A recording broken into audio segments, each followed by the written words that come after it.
Recording. चलो AP की बात कर रहे हैं, ठीक है, और ये रही टर्म्स इसके अंदर में। First term A plus D, A plus 2d up till A plus n minus 1 of D, ये nth टर्म है। तो ये हुई स्टैंडर्ड किस तरीके से जो टर्म्स होती है इसके अंदर में लिखी जाती है। और जो डी है कॉमन डिफरेंस, वो ग्रेटर देन 0 भी हो सकता है, इक्वल टू 0 भी हो सकता है, लेस देन 0 भी हो सकता है। तो डिपेंडिंग ऑन डी की वैल्यू उसे इंक्रीजिंग एपी बोलेंगे, डिक्रीजिंग एपी बोलेंगे, कांस्टेंट एपी बोलेंगे, वो बोल सकते हैं। किसी भी सीरीज के अंदर में, चाहे एपी हो, जीपी हो, एचपी हो, सभी के अंदर में हम सबसे पहले उसकी स्टैंडर्ड टर्मिनोलॉजी की बात करते हैं कि स्टैंडर्ड टर्म्स किस तरीके से लिखते हैं। फिर हम उसके सम के बारे में बात करते हैं, यानी सम ऑफ एपी।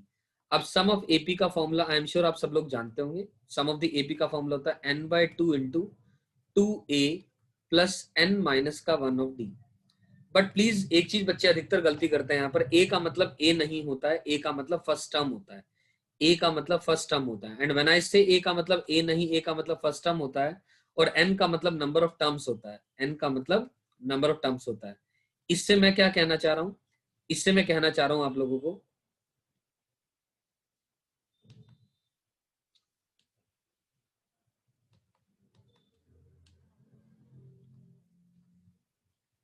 इससे मैं यार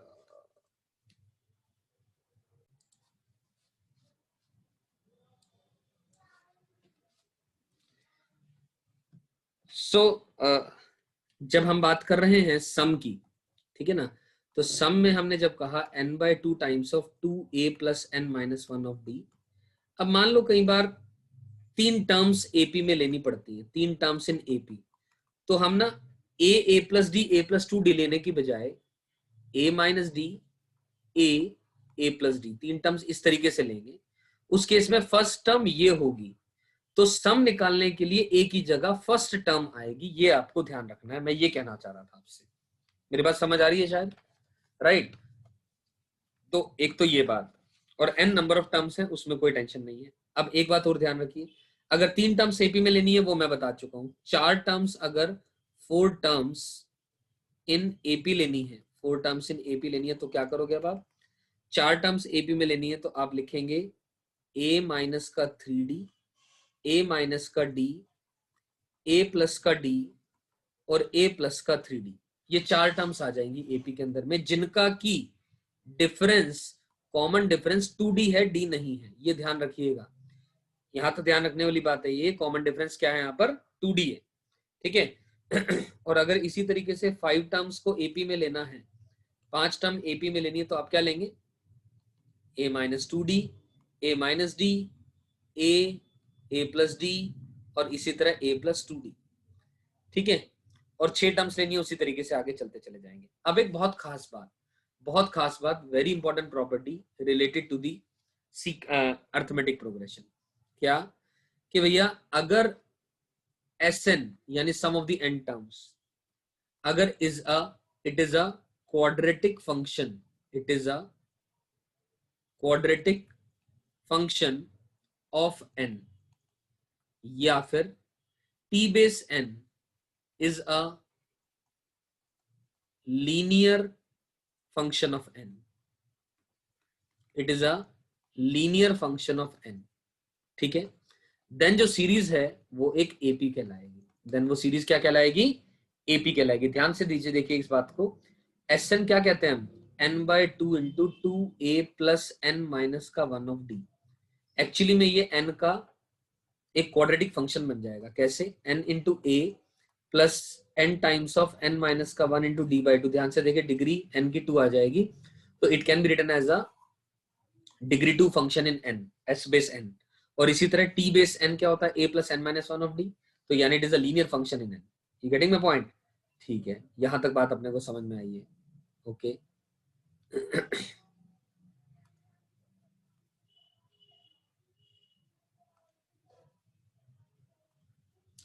तो आगे मैं बात करूं अगर आपसे, ये ध्यान आप हमेशा रखें, tn जो है Sn माइनस का Sn माइनस 1 होगा। tn जो है ना Sn माइनस का Sn माइनस 1 होगा, यानी sum of the n terms minus sum of the n minus 1 terms. तो जहां पर sum of the n terms में से sum of the n minus 1 terms निकालेंगे, ये बात किसी भी सीरीज के लिए लागू है। nth term is sum of the n terms minus का sum of the n-1 terms. अब इसी के अंदर में अगर हम बात करें अर्थमेटिक मीन की भी, अर्थमेटिक मीन क्या होता है, ये बड़ी इंपॉर्टेंट चीज है। अर्थमेटिक मीन, कोई भी दो नंबर a और b, उनके बीच में एक अर्थमेटिक मीन है, तो a की value a plus B divided by 2 है। और इसका मतलब है ये तीनों नंबर्स एपी के अंदर में, ये तीनों नंबर्स क्या हैं, एपी के अंदर में। और इसी तरीके से आप क्या कर सकते हैं, to insert an arithmetic means between A and B, A और बी के बीच में आप एन अर्थमेटिक मीन्स इंट्रोड्यूस कर सकते हैं। कैसे इंट्रोड्यूस कर सकते हैं, जैसे कि ए, A1, A2, A3 and it goes on up till AN B। An arithmetic means हमने दो नंबर ए और बी के बीच में इंट्रोड्यूस कर दिए। इस तरीके से इंट्रोड्यूस करें कि ये सारे के सारे नंबर मिलकर के एक एपी बना रहे हैं। ये सारे के सारे नंबर क्या मिलकर के बना रहे हैं, एक एपी बना रहे हैं। और अगर सारे नंबर मिलकर के अगर ये एक एपी बना रहे हैं तो इसका मतलब क्लियर है कि नंबर ऑफ टर्म्स यहां पर कितनी हो गई, n+2 हो गई, क्योंकि n तो अर्थमेटिक मीन डाल दिए और b ये हो गया। और लेट द कॉमन डिफरेंस हमने क्या माना, d मान लिया। तो दोस्तों आखिरी term b is equal to a plus n+2 minus का 1 ऑफ d आ जाएगा, यानी b माइनस का a डिवाइडेड बाय n+1 जो है ना, कॉमन डिफरेंस d के बराबर होगा। और आप सबकी जानकारी के लिए मैं बता दूं कि जो a1 है यानी फर्स्ट अर्थमेटिक मीन वो a प्लस डी आएगा, a2 जो है वो a प्लस 2d आएगा, ऐसे चलते जाएंगे, a बेस n जो है ना a प्लस एन डी आ जाएगा। और इन सबको अगर आप ऐड करोगे यानी समेशन a बेस i, उसकी value a n bar add होंगे, एन a प्लस ये common difference times of 1 plus 2 plus and it goes on up till n आ जाएगा, यानी n into a plus n into n+1 divided by 2 multiplied by the common difference. What is the common difference value? b minus a divided by n+1। तो b minus a upon n+1 आ जाएगा। इसका मैंने proof भी बता दिया क्योंकि ये कई बार डायरेक्टली यूज हो सकता है। Directly I could have told you the result also. तो कहने का मतलब जो समेशन a बाय i है वो आ जाएगा n times of a plus B divided by 2, यानी n times of the capital a आ जाएगा, n times of capital A. यानी इस बात को वर्बली आप कैसे बोलेंगे, sum of the n arithmetic means introduced between, sum of the n arithmetic means introduced between the two numbers a and b is equals to n times the single arithmetic mean between the two numbers a and b। ये बात इस तरीके से बोली जा सकती है। तो इसके बेस पे आपसे क्वेश्चंस पूछे जा सकते हैं अलग अलग तरीके से, राइट। अब एक बहुत सिंपल, एक सिंपल सा क्वेश्चन मैं ले लेता हूँ इसके ऊपर, not on arithmetic mean I am saying, मैं सिंपल एपी के ऊपर की बात कर रहा हूँ कि आपके पास एक क्वेश्चन आ सकता है कि prove that √2, √3 and √5 can not be, prove that √2, √3, √5 can not be the terms of an AP, can not be the terms of an AP. और आगे लिखें not necessarily adjacent, not necessarily adjacent.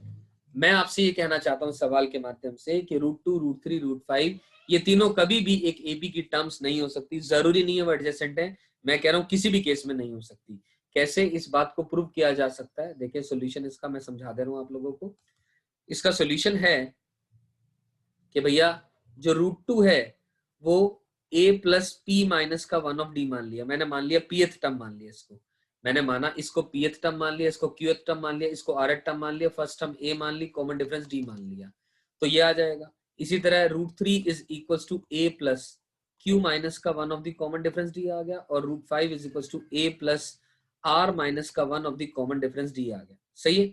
अब हमने कहा इसको लेट अस से first और इसको सेकंड और इसको थर्ड इक्वेशन नाम दे दिया। अगर मैं इसमें क्या करूं, फर्स्ट में से सेकंड को माइनस कर दूं, फर्स्ट में से सेकंड को माइनस कर दूं तो √2 में से √3 घटेगा और वो आ जाएगा p माइनस का q times of the common difference d। Am I right. √2 में से √3, फर्स्ट में से सेकंड माइनस कर दो, आपकी इच्छा सेकंड में से फर्स्ट भी माइनस कर सकते हैं। √2 माइनस √3 p माइनस का q ऑफ d आ जाएगा। और इसी तरह 2 में से आप 3 घटा दो, आप 2 में से 3 माइनस करोगे तो √3 माइनस का √5 इज इक्वल्स टू कितना आ जाएगा, q माइनस का r टाइम्स ऑफ d आ जाएगा। आ गया ये। अब आप इसको नंबर 4 नाम दे दो और इसको नंबर 5 नाम दे दो। अगर आप 4 को 5 से डिवाइड कर दोगे, अगर आप 4 को दोस्तों 5 से डिवाइड करोगे तो √2 माइनस का √3 डिवाइडेड बाय √3 माइनस का √5 जो है वो आ जाएगा p माइनस का q divided by q minus का r। आपके पास ये आ जाएगा। अब ध्यान से देखिए pth qth ये नेचुरल नंबर होता है। नेचुरल नंबर में से नेचुरल नंबर घटाएंगे नेचुरल आएगा, नेचुरल अपॉन नेचुरल एक रैशनल नंबर आएगा। और ध्यान से देखें ये एक इर्रेशनल नंबर है, तो ये कभी भी बराबर इक्वालिटी हो ही नहीं सकती है। तो इसका मतलब ये क्या है, ये एक इर्रेशनल नंबर आएगा हमेशा, गारंटी है। और ये गारंटी है एक रैशनल नंबर आएगा। रैशनल तो आएगा भले इंटीजर आए कि नहीं आए, तो कभी बराबर नहीं हो सकता। इसका मतलब कॉन्ट्राडिक्शन आ गई। किस चीज की कॉन्ट्राडिक्शन आ गई? जो हमने बात मानी थी। हमने क्या मानी थी कि ये pth टर्म है, ये qth टर्म है और rth टर्म है किसकी? AP की। ये ऐसा हो ही नहीं सकता, ऐसा हमने प्रूव कर लिया। समझ आ गई बात ये? चलिए, तो ये तो रही बात एपी में बेसिक बातें हमने कर ली। अब हम बात करते हैं लेट अस से जीपी की, ज्योमेट्रिक प्रोग्रेशन के बारे में। ज्योमेट्रिक प्रोग्रेशन का जो स्टैंडर्ड अपीयरेंस होता है, वो होती है a r square and it goes on up till a into r की पावर n माइनस का 1। ठीक है ना? जहां पर r 0 नहीं है और a को भी 0 करोगे तो सारी टर्म 0 आ जाएंगी। और r जो होता है वो होता है t2 अपॉन t1 या t3 अपॉन t2, अगली टर्म अपॉन पिछली term. You getting my point? और ये nth टर्म है। तो ये तो हुआ जीपी के बारे में बात। अब स्टैंडर्ड अपीयरेंस की, अब सम की मैं बात करूं जीपी की, तो वो आ जाएगा, फॉर्मूला होता है a टाइम्स ऑफ 1 माइनस का r की power n whole upon 1 minus का r। ये sum of the n terms of a GP होता है। ठीक है ना? अब दो बातें हैं, ध्यान से देखिएगा। अब या तो r ये तब होता है, लेकिन फॉर्मूला तब एप्लीकेबल है जब r1 नहीं है, क्योंकि r1 आ जाएगा तो डिनोमिनेटर में आ जाएगा 0, जो कि गड़बड़ हो जाएगा काम। क्योंकि अगर r1 होगा तो सारी term a plus a plus a plus and it goes on up till a हो जाएगा। तो डायरेक्टली आप आंसर उसका na लिख सकते हो अगर n टर्म्स ऐड हो रही हैं तो। ठीक। दूसरी बात, अगर मॉडुलस r लेस देन 1 है, अगर r की वैल्यू -1 से 1 के बीच में है और n अगर इन्फिनिटी को टेंड कर रहा है, तो कंफर्म है r की पावर n 0 को टेंड करेगा। क्यों? क्योंकि भैया आप अपने आप सोच के देखो, कोई चीज 0 से लेकर के 1 के बीच में आ रही है, लेट्स से 0.5 है मान लो, 0.5 का स्क्वायर करेंगे तो 0.25 आएगा। तो वैल्यू छोटी होगी कि बड़ी होगी? छोटी होगी। तो जितनी पावर बढ़ाते जाओगे उतनी वैल्यू छोटी होती चली जाएगी। तो एज अ रिजल्ट दोस्तों s बेस इन्फिनिटी की बात करूंगा तो a अपॉन 1 माइनस का r आंसर आ जाएगा, क्योंकि r की पावर n जो है ना 0 को टेंड करेगा। तो as a result a upon 1 minus का r आ जाएगा। ये sum of the infinite terms है। लेकिन एक चीज ध्यान रखें, sum of the infinite terms तब एग्जिस्ट करता है या तब निकाल सकते हैं जब मॉडुलस r 1 से छोटा हो। अगर r 1 होगा तो ये आंसर हो जाएगा, लेकिन अगर r 1 से बड़ा हो गया, अगर r 1 से बड़ा हो गया तो sum of the infinite terms आप निकाल ही नहीं पाएंगे, क्योंकि 1 से बड़े नंबर से अगर आप चीजों को मल्टीप्लाई करते जाएंगे तो सारी चीजें और बड़ी होती जाएंगी, तो और बड़ी होती जाएंगी, तो उनका इनफाइनाइट टर्म्स का एडिशन करोगे तो संभव ही नहीं होगा। तो ये बात हुई sum of the infinite terms of the GP के अंदर में। यहां तक बातें समझ में आती हैं? क्लियर है? चलिए, एक बात यहां तक क्लियर हो गई। अब अगली बात, कुछ इंपॉर्टेंट पॉइंट्स। अगर 3 टर्म्स जीपी के अंदर में लेनी है, 3 टर्म्स जीपी के अंदर में लेनी है, तो a बाय आर, ए और ए आर आ जाएगी। a बाय आर, ए और ए आर आ जाएगी। और अगर आपको 4 टर्म्स, अगर if you want to take 4 terms in a GP, तो आप क्या करेंगे? a upon r cube, a upon r, a r cube. यहाँ पे ध्यान से देखें, जो कॉमन रेशियो है वो आर नहीं है, आर स्क्वायर है, और यहाँ पर कॉमन रेशियो आर है। तो इस बात का ख्याल रखना है अपने को, 3 टर्म्स है तो किस तरीके से मानेंगे, 4 टर्म्स है तो किस तरीके से मानेंगे जीपी के अंदर में। ध्यान रहेगी बात। और ये वही बात जैसे एपी के अंदर में थी, तो sum formula a times of 1 minus का r की power n whole upon 1 minus r है। इसमें a नहीं है, a एक्चुअली क्या है? फर्स्ट टर्म है। ए क्या है दोस्तों? फर्स्ट टर्म है। तो आपको ये ध्यान रखना है कि जिस सीरीज के बारे में आप बात कर रहे हैं, क्या उसमें फर्स्ट टर्म आपने ए को माना है, ए बाय आर को माना है, ए बाय आर क्यूब को माना है, किसको माना है? तो डिपेंडिंग ऑन दैट आप जो है ना करते चलेंगे। और एक और बात, अगर इवन नंबर ऑफ टर्म्स की बात करते हैं जीपी के अंदर में, तो कॉमन रेशियो वो आर स्क्वायर लेंगे, और अगर ऑड नंबर ऑफ टर्म्स मानते हैं तो कॉमन रेशियो को आप आर लेंगे। ठीक उसी तरीके से जैसे वहां पर पावर की बात नहीं हो रही थी, वहां इवन और ऑड की बात हो रही थी, 3 टर्म्स और 4 टर्म्स के केस के अंदर में, यानी नंबर ऑफ टर्म्स अगर इवन है एपी में और नंबर ऑफ टर्म्स ऑड है एपी में, तो किस केस में आप कॉमन डिफरेंस को डी मानेंगे और किस केस में आप कॉमन डिफरेंस को 2d मानेंगे। समझ आई मेरी बात? अब मेरी इन बातों को जस्टिफाई करने के लिए एक मैं एक और समझाने के लिए आपको बेहतर तरीके से एक सिंपल सा क्वेश्चन कर लेते हैं। एक सिंपल सा क्वेश्चन मैं ऐसे बोलूंगा कि भैया लेट अस से sum of the first 3 consecutive terms, sum of the first 3 consecutive terms of a GP ये हमें दे दिया let us say 19 and their product उनके प्रोडक्ट के बारे में बात कर दूंगा 216 आ जाएगा। तो आप लिख सकते हैं find s base n and also s base infinity और ब्रैकेट में लिखा है इफ इट एग्जिस्ट। मेरी बात समझ आ रही है आप लोगों को? s बेस इंफिनिटी यानी sum of the infinite terms अगर वो एग्जिस्ट कर रहा है तो दोस्तों फर्स्ट 3 कंसेक्यूटिव टर्म्स। अब मेरा क्वेश्चन है, मेरा मन है तो लेट अस से मैं इसको सॉल्व कर देता हूं इस तरीके से कि 3 टर्म्स की बात हो रही है तो a by r a r लेकर के चल लेते हैं। आपकी इच्छा ए आर स्क्वायर से भी कर लोगे तब भी आंसर आ जाएगा, लेकिन यहाँ फायदा क्या है, the sum of the first 3 consecutive terms and their product, इनके प्रोडक्ट की बात दे रखी है, यानी A by R into A R, यानी आर से आर कट जाएगा, वो 216 दिया हुआ है, यानी ए की वैल्यू अपने पास 6 दे रखी है। अब ए की वैल्यू 6 दे रखी है और हमें ऑलरेडी दे रखा है A by R plus A R, इसकी वैल्यू 19 दे रखी है। अब यहाँ पर अगर आप ए की वैल्यू पुट करोगे तो आर में क्वाड्रेटिक बन जाएगी। इस क्वाड्रेटिक को अगर आप सॉल्व करेंगे ना तो आर की वैल्यू 2 आएंगी, एक 2/3 आएगी और एक 3/2 आएगी। ये मेरे पास ऑलरेडी सॉल्व है तो मैंने आपका समय बचाने के लिए डायरेक्टली लिख दी। सही है, तो क्वाड्रेटिक को सॉल्व करना कोई खास बड़ी बात नहीं, you all can do it. तो अब सवाल उठता है किस चीज के लिए क्वेश्चन लिया, ये sum of the n terms क्या होता है अपन जानते हैं, वो डिपेंड करेगा ए और आर के ऊपर। तो हम यहाँ पर इसका मतलब 2 सीरीज आ गई, ए की वैल्यू 6 है और आर की वैल्यू आपके पास क्या क्या 2/3 आ रही है और 3/2 आ रही है। अब आर की वैल्यू 3/2 आ रही है लेट अस से, तो सीरीज नंबर 1 के बारे में बात करते हैं। तो फर्स्ट टर्म हमने कहां से शुरू करी है, हमने शुरुआती a by r a r से करी है, तो first term a by r आएगी। फर्स्ट टर्म क्या आएगी, a divided by r comma, फिर क्या आएगी अगली, क्या है ए फिर ए आर फिर ए आर, और ऐसे ऐसे करके सीरीज चलती जाएगी। ये फर्स्ट सीरीज आ गई, यानी 12/3 यानी 4 6 और ये 9 और ये चलता जाएगा। ये फर्स्ट सीरीज की बात आ गई, ये समझ आ गई बात ये। अब ये फर्स्ट सीरीज आ गई तो sum of the n terms की बात करूंगा तो हम जानते हैं sum of the n terms का formula a times of 1 minus का r की power n whole upon 1 minus r होता है। अब मैंने जैसा कहा था a नहीं है, फर्स्ट टर्म है, तो यहाँ पर फर्स्ट टर्म कौन है, यहाँ पर 4 है, यानी फर्स्ट टर्म यहाँ पर a की जगह a बाय r आएगा। पर आपके सामने पूरी सीरीज लिखी है तो फर्स्ट टर्म आप 4 लिख दो ना डायरेक्टली, टाइम्स ऑफ 1 माइनस का r यानी 3/2 की power n whole upon 1 minus का 3/2, यानी नीचे माइनस का 1/2 आएगा, यानी माइनस का 8 आएगा, यानी 8 टाइम्स ऑफ 3/2 की पावर n माइनस का 1। ये दोस्तों इस क्वेश्चन का आंसर आ जाएगा।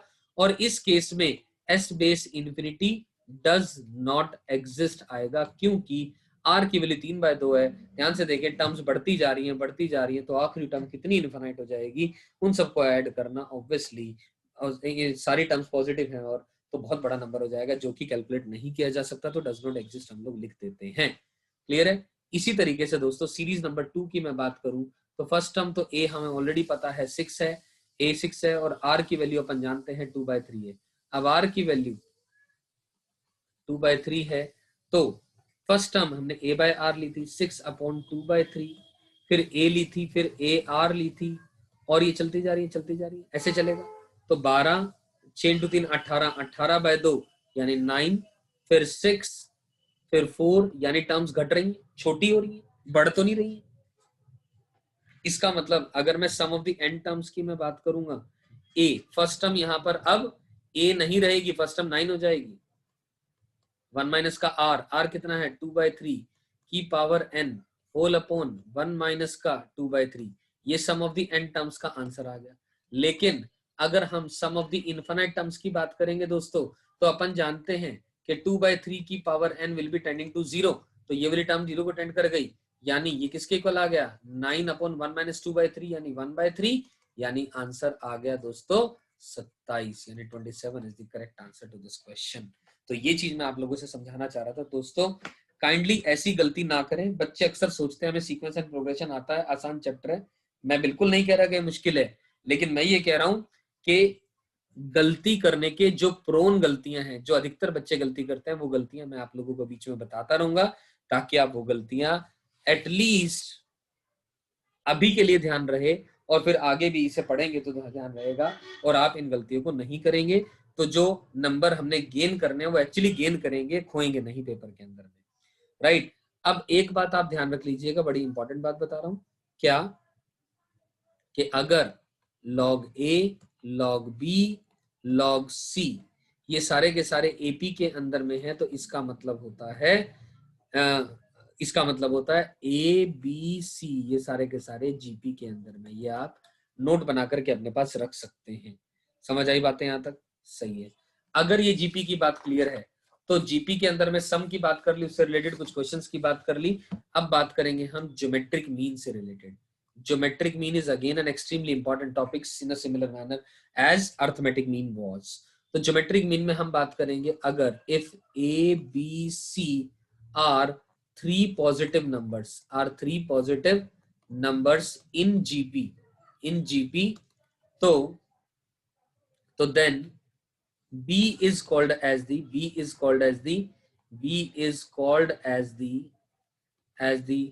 geometric mean between A and C।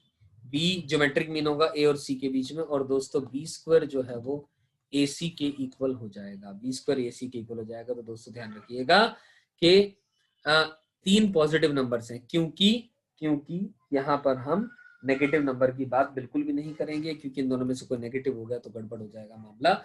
हम रियल नंबर्स की बातें कर रहे हैं, तो इसका मतलब A, B, C 3 positive real numbers हैं, तो B is called as the geometric mean between A, B and C। ठीक है। अब जैसे AP में बात करी थी, ऐसे यहाँ पर भी बात कर सकते हैं। अगर कोई दो नंबर है A और B, उनके बीच में एक अर्थ में एक ज्योमेट्रिक मीन कैपिटल G रखा जा सकता है, और A और B दोनों पॉजिटिव होने चाहिए। ध्यान रखिएगा दोस्तों, A और B पॉजिटिव है तो G का मतलब जो है ना अंडर द रूट AB होगा। G का मतलब क्या होगा? रूट अंडर ऑफ AB होगा।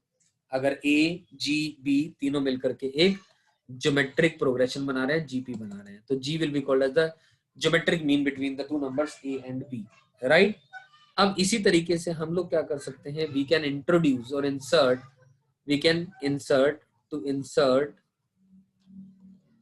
n geometric means between A and B।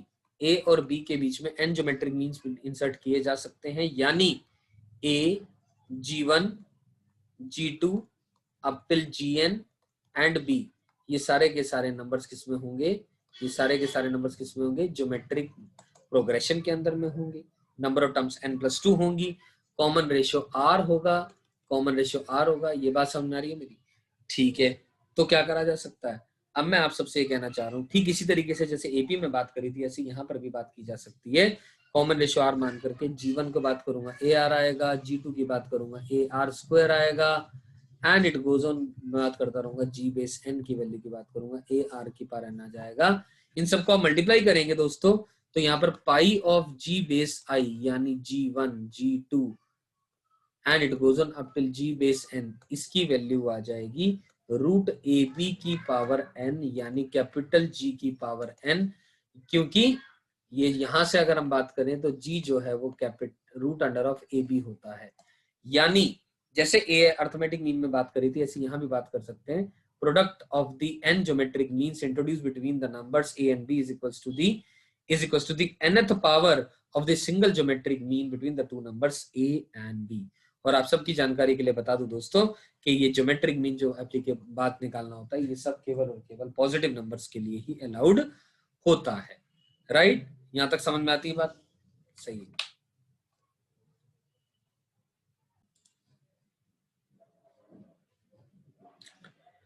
तो जैसे किसी बच्चे ने पूछा ये बात कि अगर कि भाई कि सर इसके अंदर में ये क्या होगा, ज्योमेट्रिक मीन्स इंट्रोड्यूस कैसे होंगे? तो सीधी बात है यार, आप इसमें ना आर की वैल्यू निकाल लो। यहाँ से आर की वैल्यू कैसे निकालोगे, देखो ध्यान से, वेट अ सेकेंड प्लीज। कैसे, हमें पता है यहाँ पर इस जीपी के अंदर में नंबर ऑफ टर्म्स n+2 हो गई है, तो आखिरी टर्म कौन है, b is equal to first term into r की पावर n+2 माइनस का 1, यानी b बाय ए की वैल्यू आ गई आर की पावर n+1, यानी आर की वैल्यू आ गई b अपॉन ए होल की पावर ऑफ 1 अपॉन n+1 आ गई। सही है ना। तो अगर आप first geometric progress, first GM introduce निकालना चाहते हो तो a इंटू ये वाली वैल्यू आर की कर दो, सेकंड की बात करोगे तो a इंटू ये आर कर दो। एक्चुअली यहां से आएगा फर्स्ट ज्योमेट्रिक मीन की वैल्यू a और b की टर्म्स में, सेकंड ज्योमेट्रिक मीन की वैल्यू a और b की टर्म्स में, से निकालते चले जाएंगे। सही है। तो यहां से ये g की पावर n आ जाएगा, ये मैं ऑलरेडी बात बता चुका हूं आप लोगों को। अब बहुत इंपॉर्टेंट बात क्या, अब अर्थमेटिक मीन और ज्योमेट्रिक मीन के बीच में रिलेशन, एएम एंड जीएम के बीच में रिलेशन।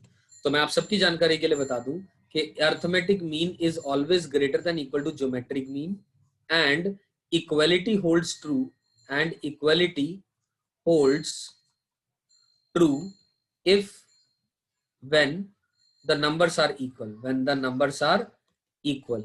कौन से नंबर्स इक्वल हैं, जिन नंबर के ऊपर आप एएम जीएम लगा रहे हो वो सारे के सारे नंबर अगर इक्वल हैं तो इक्वालिटी होल्ड ट्रू कर जाएगी। और ये relation it holds true for n positive numbers, n positive numbers के लिए होल्ड ट्रू करता है ये चीज। ठीक है। जैसे कि अगर मैं दो नंबर लूं, कैपिटल ए बन जाएगा a+b/2 अर्थमेटिक मीन, और g बन जाएगा √(ab). सही है ना। तो अगर हम यहाँ पर a माइनस का g निकालना चाहेंगे तो वो बन जाएगा √a/2 माइनस का √b/2 का होल स्क्वायर, वो जो कि ग्रेटर देन 0 होगा। और इक्वालिटी तभी आएगी if a is equals to b, equality तभी आएगी जब a जो है ना b के बराबर हो जाएगा। तो n पॉजिटिव नंबर्स के लिए ये इनइक्वालिटी होल्ड ट्रू करती है, और ये एक्सट्रीमली इंपॉर्टेंट है आईआईटी के लिहाज से, मेंस के, एडवांस के। तो इसके ऊपर काफी अच्छे अच्छे क्वेश्चंस बन सकते हैं, पूछे गए हैं, पूछे जा सकते हैं, दोनों बातें लागू हैं यहाँ पर। सही है। चलिए तो आगे बात करते हैं दोस्तों arithmetic mean greater than equal to geometric mean वाली बात के ऊपर। एक दो सिंपल क्वेश्चन, एक दो अच्छे क्वेश्चन। ठीक है ना। एक सिंपल सा क्वेश्चन मान लो मैं लिख दूं आप लोगों से कि दोस्तों के x+y into y plus z into z plus x आप लोगों ने प्रूव करना है ग्रेटर देन और इक्वल टू 8xyz। ये आपको प्रूव करना है, और क्वेश्चन ने कहा है x ग्रेटर देन xyz, ये सारे के सारे 0 से बड़े हैं, xyz सारे के सारे 0 से बड़े हैं। क्या पहचान है कि क्वेश्चन के अंदर में am greater than equal to gm लगेगा। अगर क्वेश्चन के अंदर में इनइक्वालिटी की बात की हो, नंबर्स के पॉजिटिव होने या प्रूव किया जा सकता हो कुछ नंबर्स पॉजिटिव हैं उनकी बात की गई हो, या मिनिमम वैल्यू या मैक्सिमम वैल्यू की बात की गई हो, तो क्वेश्चन के अंदर में आप समझ लीजिए AM greater than equal to GM के कॉन्सेप्ट का इस्तेमाल होने के अच्छे चांसेस हैं, अच्छे चांसेस हैं। ठीक है। तो दोस्तों अगर मैं बात करूं आप लोगों से x+y, दो नंबर अर्थमेटिक मीन में लूं, x+y/2 इज ग्रेटर देन और इक्वल टू √(xy), है ना। दो नंबर x और y के ऊपर हमने arithmetic mean is greater than equal to geometric mean का कॉन्सेप्ट लगा दिया, यानी am इज ग्रेटर देन और इक्वल टू gm। यहां तक बात समझ में आई। ठीक है। इसी तरह y plus z divided by 2 is greater than equal to √(yz), और इसी तरह z plus x divided by 2 is greater than equal to √(zx। इन तीनों को आप मल्टीप्लाई कर दो, यानी x plus y multiplied by y plus z multiplied by z plus x is greater than और इक्वल टू 8 टाइम्स ऑफ, अब √x दो बार आ रहा है, सारे दो बार आ रहे हैं, तो x y z ये आपके पास दोस्तों आंसर आ जाएगा। You getting my point. इसी क्वेश्चन को आपका पूछने का तरीका एक और हो सकता था, पूछना चाहे एग्जामिनर तो वो तो डिपेंड करता है पर्सन टू पर्सन जो पेपर सेट कर रहा है उसके ऊपर। तो x plus y divided by x यहाँ ले आओ, y plus z divided by z यहाँ ले आओ, z plus x divided by z यहाँ ले आओ, greater than equal to z ऐसा लिखा जा सकता है, या फिर 1 प्लस वाई बाय एक्स बन गया ये, या 1 प्लस वाई बाय जेड बन गया ये, और 1 प्लस एक्स बाय जेड बन गया ये, it is greater than equal to 8 आ गया। या क्वेश्चन में ये भी पूछा जा सकता है कि भैया इसकी मिनिमम वैल्यू बताओ, इसकी मिनिमम वैल्यू बताओ, तब भी वो आंसर 8 आएगा। ये भी समझ में आ रही होगी आप लोगों को बात। सही है। तो इस तरीके से क्वेश्चन पूछा जा सकता है। अब आइए एक और बात करते हैं AM GM, AM greater than equal to GM से रिलेटेड से एक आध दो और क्वेश्चन, ताकि अच्छे से और अंडरस्टैंडिंग बने हमारी यहाँ पर। अब ध्यान से देखिए एक क्वेश्चन दे दिया कि अगर if a plus B plus C जो है ना 3 के बराबर है and A B C are all positive, ये सारे के सारे पॉजिटिव हैं, देन आपने प्रूव करना है, then prove that a square b cube c square, a square b cube c square is less than और इक्वल टू 3 की पावर 10 2 की पावर 4 अपॉन 7 की पावर 7। ठीक है ना, ये हो जाएगा। देन प्रूव दैट, ये प्रूव करना है अपने को। ये आईआईटी का एक पुराना क्वेश्चन, अच्छा नहीं, ये आईआईटी का पुराना क्वेश्चन नहीं है, इस जैसा एक क्वेश्चन आया हुआ ऑलरेडी। इनफैक्ट इससे भी ज्यादा मैनिपुलेशन करने वाला क्वेश्चन आया हुआ है एडवांस में। उस टाइम पे एडवांस को सब्जेक्टिव आईआईटी का पेपर कहा करते थे, बहुत पहले के पेपर के क्वेश्चन की बात कर रहा हूँ मैं, आईआईटी 90s के टाइम की बात कर रहा हूँ मैं आप लोगों से। ठीक है ना, anyways the question can be asked, अभी भी क्वेश्चन तो वही आते हैं, बस मैनर चेंज हो जाता है। Is less than equal to paper में कई बार आ जाता है, तो यहाँ पर 3 को ए लिख देंगे, बी 2 को बी लिख देंगे, 7 को सी लिख देंगे और पूछ लेगा भैया बताओ ए प्लस बी प्लस सी के बारे में बताओ कि क्या है वैल्यू उसकी। तो तरीका वही है, मतलब क्वेश्चन वही है, तरीका बदल गया है, कहने का मेरा मतलब है। ठीक है, सही है। यहां तक अगर अपने को बात समझ में आई है तो कैसे करें इस सवाल को। अब कैसे करें का जवाब है, पहले तो इनइक्वालिटी की बात हो रही है, नंबर्स के पॉजिटिव के बारे में दी गई है बात, तो कंफर्म है am greater than equal to gm के बारे में हम इस्तेमाल किया जा सकता है यहाँ पर। ठीक है ना। अब ध्यान से देखिए दोस्तों, एक बड़ी खास बात, क्या मैंने थोड़ी देर पहले कहा था am greater than equal to gm, तो और अगर ऐसा भी बोलूं आपसे, इसका मतलब am की मिनिमम वैल्यू gm है। यहां से इस बात से आप ऐसे सोच सकते हैं am का जो मिनिमम वैल्यू है वो क्या है, gm है। और अगर मैं gm की आपसे पूछूं मैक्सिमम वैल्यू, वो आपके पास am है। gm की अगर मैं मैक्सिमम वैल्यू पूछूं दोस्तों, तो आपके पास अर्थमेटिक मीन आ गई। ये बात तो क्लियर है। अब am और gm इक्वलिटी तब आ रही है जब जिन नंबर्स पर am gm लग रहा है वो नंबर इक्वल है, जिन नंबर पर am gm लग रहा है वो नंबर इक्वल है। अब ये तो पता लग गया, पहला पार्ट तो, पहला पोर्शन तो पता लगाना कि इसके अंदर में am greater than equal to gm लगाएंगे। अगला पार्ट है किसके ऊपर लगाएंगे, किन नंबर्स के ऊपर लगाएंगे, abc के ऊपर लगाएंगे, a/2 b/2 c/2 के ऊपर लगाएंगे, किसके ऊपर लगाएंगे, ये सोचना। ये सोच कैसे आएगी उसका मैं आपको एक तरीका डिफाइन कर दे रहा हूं। यहाँ a की पावर 2 है दोस्तों, b की पावर 3 है, c की पावर 2 है, a की पावर 2 और ये पोर्शन, ये इधर वाला, ये मल्टीप्लीकेशन हो रहा है। मल्टीप्लीकेशन का मतलब ये नंबर, ये ज्योमेट्रिक मीन की बात हो रही है, और इधर अर्थमेटिक मीन आया होगा, इधर अर्थमेटिक मीन आया होगा। अगर चीजों का मल्टीप्लाई हो रहा है तो वो ज्योमेट्रिक मीन की बात हो रही है। अब मल्टीप्लाई हो रहा है किसका, यही सोचना है। मैंने भी थोड़ी देर पहले कहा am greater than equal to gm लगाना है, तो किस पे लगाना है, जिन पे am gm लगा उन्हीं नंबर्स का मल्टीप्लीकेशन की बात हो रही होगी, उन्हीं नंबर्स के मल्टीप्लीकेशन। अब सवाल ये कैसे पता चले कौन से वो नंबर है जिनके मल्टीप्लीकेशन है, उसका क्या तरीका है, उसका क्या क्लू है, वो मैं आपको समझा दूं। अब a की पावर 2 है, तो आप दोस्तों यहां पर अगर जो भी a लिखा हुआ है, अगर यहाँ a लिखा है तो इसको 2 बराबर भागों में तोड़ दो, a/2 a/2। अगर यहाँ 2a लिखा होता तो उसे a और a तोड़ देते। यानी ये डिपेंडिंग ऑन एक नंबर की पावर क्या है, एक वेरिएबल की पावर क्या है, ठीक है ना, एक गिवन जो चीज है a B c d e whatever question में उसकी पावर क्या है, डिपेंडिंग ऑन उसके। और क्वेश्चन के अंदर में अगर यहाँ पर a लिखा है जैसे कि, तो a को 2 बराबर भागों में तोड़ दिया, b की पावर 3 है, b को 3 बराबर भागों में तोड़ दिया, और c की पावर 2 है, c को 2 बराबर भागों में तोड़ दिया। मेरी बात समझ में आई आप लोगों को, यानी उतने भागों में तोड़ना है जितनी की उस नंबर की, उस अल्फाबेट की या उस वेरिएबल की पावर आ रही है।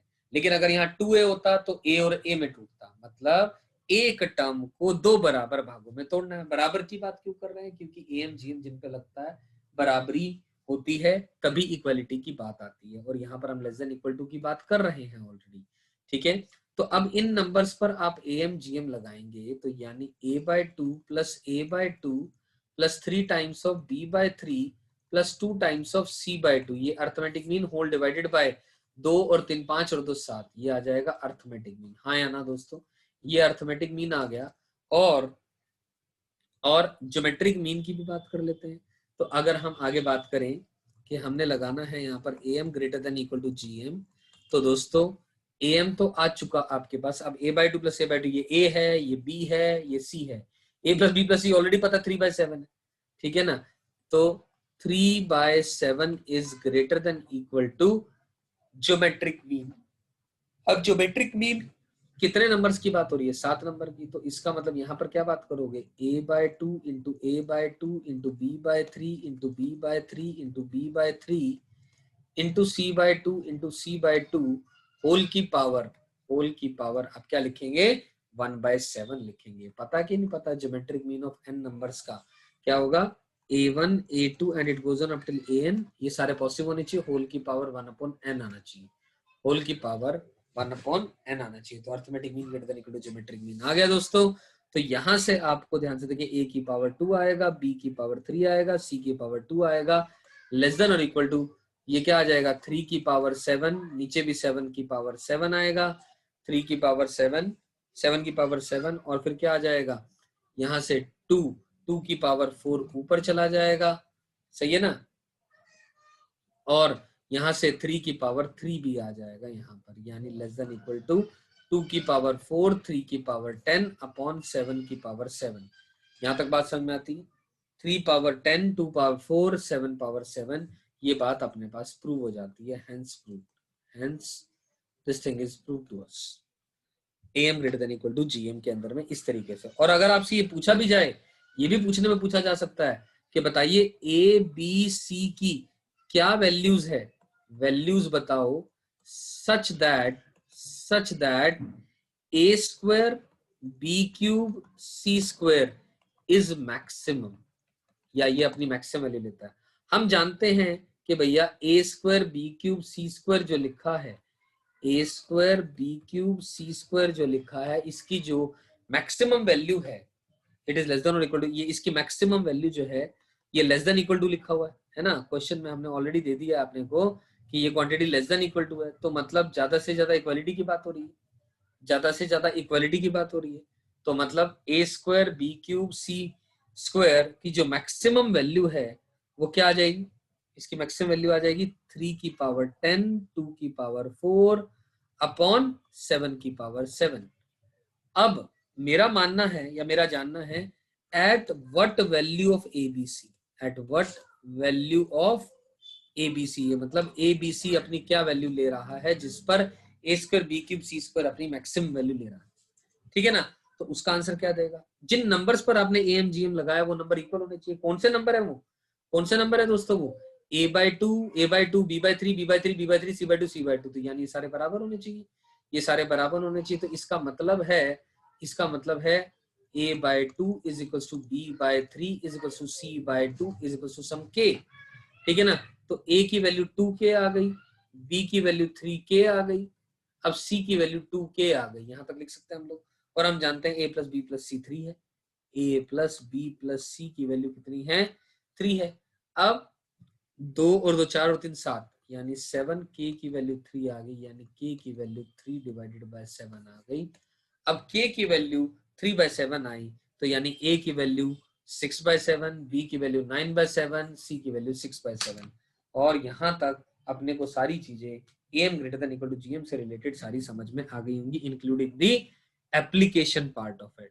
एम आई राइट दोस्तों। तो अगर आप ट्राई करना चाहें, एक क्वेश्चन मैं लिख दे रहा हूं आप लोगों को, ये पुराना आईआईटी का क्वेश्चन है, if a B C are positive, positive अपने को प्रूव करना है, you got to prove that, prove क्या करना है, a cube divided by 4b plus 8 upon plus b upon 8c square, sorry, plus यहां से अपने पास आ जाएगा, wait a second, plus b upon 8c square plus 1 plus c whole divided by 2a is greater than equal to 5/4। अब ये question पुराना IIT का क्वेश्चन है, आप ट्राई कर लीजिएगा इसको, ये आपका होमवर्क का क्वेश्चन है, राइट।